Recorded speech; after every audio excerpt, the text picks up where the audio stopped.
Hello everyone, welcome back to my YouTube channel life sciences and this is your friend Supriya. तो आप अगर मेरे channel में new हैं तो सबसे पहले मेरे चैनल को सब्सक्राइब ज़रूर कर लीजिएगा। तो जैसे कि मैंने प्रीवियस वीडियो का लिंक डिस्क्रिप्शन में दे दिया है, वो वीडियो मैंने बनाया था मोड ऑफ नेचुरल सिलेक्शन में। उससे पहले हमने फेट ऑफ नेचुरल सिलेक्शन के 3 पॉइंट्स को भी देखा था। मोड ऑफ नेचुरल सिलेक्शन ये जो टॉपिक है बहुत इंपॉर्टेंट है, इवोल्यूशन से रिलेटेड टॉपिक है। इसमें मैंने सबसे पहले डायरेक्शनल सिलेक्शन और मैंने बहुत ही अच्छे तरीके से जो भी एग्जांपल्स हैं, जो भी ग्राफिकल रिप्रेजेंटेशन है उनको बताया था। उसके अलावा नेक्स्ट हमने पढ़ा था स्टेबलाइजिंग सिलेक्शन, उसका भी एग्जाम्पल देखा था। इस वीडियो में हम कवर अप करेंगे डिस्ट्रप्टिव सिलेक्शन का। So let's start the video. तो डिस्ट्रप्टिव सिलेक्शन में क्या है कि ये जो स्टेबलाइजिंग सिलेक्शन है उसी का जस्ट अपोजिट हो जाएगा। कैसे होगा अभी हम देखते हैं।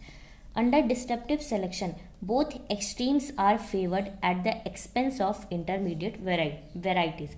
अब आपको इससे दिक्कत नहीं होगी कि क्या एक्सट्रीम्स की बात हो रही है और क्या इंटरमीडिएट की बात यहाँ पे हो रही है।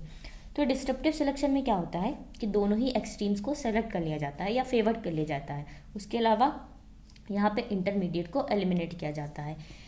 Extreme values have higher fitness, क्योंकि एक्सट्रीम वैल्यू में हायर फिटनेस है, एंड इंटरमीडिएट और mean values are relatively disadvantageous.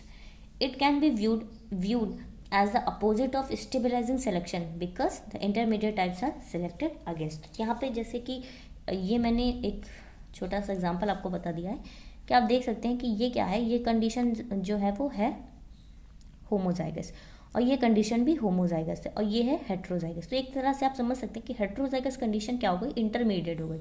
तो यहाँ पे जो डिस्ट्रप्टिव सिलेक्शन है, यहाँ पे इंटरमीडिएट का एलिमिनेशन होता है और जो भी एक्सट्रीम वैल्यू है उन्हें सेलेक्ट कर लिया जाता है। तो अब हम एग्जाम्पल से देखते हैं कि यहाँ पे क्या बोला है।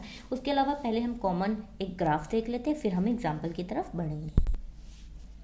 तो यहाँ पे ये बिफोर सिलेक्शन के बाद बोली गई है। बिफोर सिलेक्शन का ग्राफ तीनों ही सिलेक्शन में सेम ही है। आफ्टर सिलेक्शन में ये पिंक कलर से मैंने बनाया है। अब देखिए कि दोनों एक्सट्रीम वैल्यू को सिलेक्ट कर लिया गया और इंटरमीडिएट को एलिमिनेट कर लिया गया है। ये ग्राफ इस तरह से जा रहा है, यानी कि ये वैल्यू सिलेक्ट हुई है और ये ग्राफ एक में इसलिए बनाया गया, आप इसे अलग अलग भी कर सकते हैं, बट क्योंकि दोनों एक्सट्रीम वैल्यू को सेलेक्ट हुए और ये सेलेक्ट हुए और इंटरमीडिएट यहाँ पे एलिमिनेट हो गया है। तो ये आफ्टर सिलेक्शन की बात हो रही है डिस्ट्रप्टिव सिलेक्शन में। अब हम एग्जाम्पल देखते हैं। तो मैंने पिछले वीडियो में भी बताया था एग्जाम्पल बहुत इंपॉर्टेंट है। जो भी एग्जाम्पल्स मैंने आपको बताए हैं आपको एज इट इज़ ही लर्न करना है उसे, ठीक है। हो सकता है आप एक दो एग्जाम्पल और देख ले बस, बट ये एग्जाम्पल से ही क्वेश्चंस आते हैं और ग्राफ से क्वेश्चंस आते हैं। तो एग्जाम्पल क्या है, इन अ हाइपोथेटिकल पॉपुलेशन, एक हाइपोथेसिस करा गया है, एक hypothetical population grey and Himalayan rabbits, यानी कि ग्रे कलर के और जो हिमालयन रैबिट्स हैं वो ग्रे और वाइट दोनों का मिक्सचर है, are better able to blend with a rocky environment. Rocky environment की जो, अब रॉकी इन्वायरमेंट कैसा होता है, वो थोड़ा थोड़ा ग्रे कलर का होता है। अब डायग्राम भी देखते चलिए, ग्रे कलर का होता है। तो यहाँ पे यही बात बोला गया कि इस ग्रे रॉकी इन्वायरमेंट में आप समझ सकते हैं कि ग्रे कलर के जो रैबिट हैं और जो ग्रे और वाइट है वो अपने आप को हाइड कर सकते हैं एक तरह से। Then white rabbits resulting in diversifying selection. तो अब यहाँ पे बोला क्या गया है कि जैसे कि इन्वायरमेंट में, रॉकी इन्वायरमेंट में ग्रे रैबिट और ग्रे और वाइट कलर के रैबिट जो है वो अपने आप को क्या कर सकते हैं, सेलेक्ट मतलब हाइड कर सकते हैं, बच सकते हैं प्रेडेटर से। और जो वाइट कलर के रैबिट है वो एलिमिनेट होंगी। क्यों? क्योंकि वाइट कलर के रैबिट तो यहाँ पे इजीली दिख पाएंगे ना। तो यहाँ पे जो बोला गया है ओरिजिनल पॉपुलेशन वाइट कलर के रैबिट की है और जो सिलेक्शन हो रहा है वो ग्रे और ग्रे एंड वाइट कलर के रैबिट्स का बोला गया है। तो यही एग्जांपल है। मैंने तीनों मोड ऑफ सिलेक्शन आपको बता दिए हैं। सबसे पहले मैंने डायरेक्शनल बताया, स्टेबलाइजिंग बताया और डिस्ट्रप्टिव सिलेक्शन के बारे में बता दिया। अब हम एक बार तीनों को इजीली कुछ पॉइंट्स में आपको बता देती हूँ, उससे आपको इजीली लर्न हो जाएगा। आपको graphical representation as it is learn कर लेना है। सो अब हम पॉइंट्स को भी देख लेते हैं। यहाँ पे मैंने कुछ पॉइंट्स को लिख दिया है। Selection can operate on a population in several ways. पहला है if phenotypes far from the normal are less fit. Stabilising selection में क्या बोला गया, तो आपको लर्न करना है। स्टेबलाइजिंग में क्या है कि स्टेबल है, इन्वायरमेंट में कोई चीज़ स्टेबल है।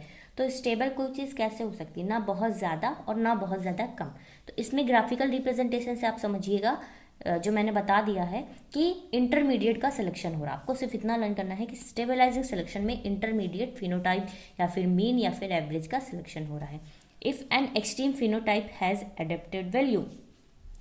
डायरेक्शनल सिलेक्शन में और डिस्ट्रप्टिव सिलेक्शन में ही एक्सट्रीम का सिलेक्शन हो रहा है, लेकिन डायरेक्शनल सिलेक्शन में सिर्फ और सिर्फ वन एक्सट्रीम वैल्यू का सिलेक्शन हो रहा है, ये बहुत इंपॉर्टेंट है, आपको लर्न करना है। और डिस्ट्रप्टिव सिलेक्शन में क्या हो रहा है कि टू एक्सट्रीम वैल्यू का सिलेक्शन हो रहा है और इंटरमीडिएट को एलिमिनेट कर दिया जा रहा है।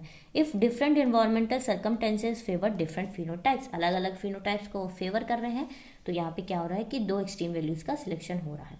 तो ये हो गया मोड ऑफ नेचुरल सिलेक्शन। उसके अलावा मैंने फेट ऑफ नेचुरल सिलेक्शन भी स्टार्टिंग पे बताया था बेसिक के बारे में।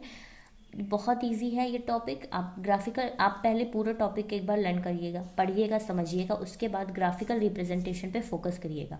आप ग्राफिकल रिप्रेजेंटेशन ही मेन है और एग्जाम्पल मेन है, जिससे आपके क्वेश्चन जो है वो आएंगे। अगर आपको मेरा चैनल अच्छा लगे, मेरा वीडियो अच्छा लगे, तो मेरे चैनल को सब्सक्राइब, लाइक और शेयर ज़रूर करिएगा। आपको लगे कि किसी भी टॉपिक पे मेरे को वीडियो बनाना चाहिए, तो आप एक बार कमेंट करके ज़रूर बताइएगा, मैं उस टॉपिक पे सिंपली वीडियो को बनाऊंगी। Thank you so much for watching my video.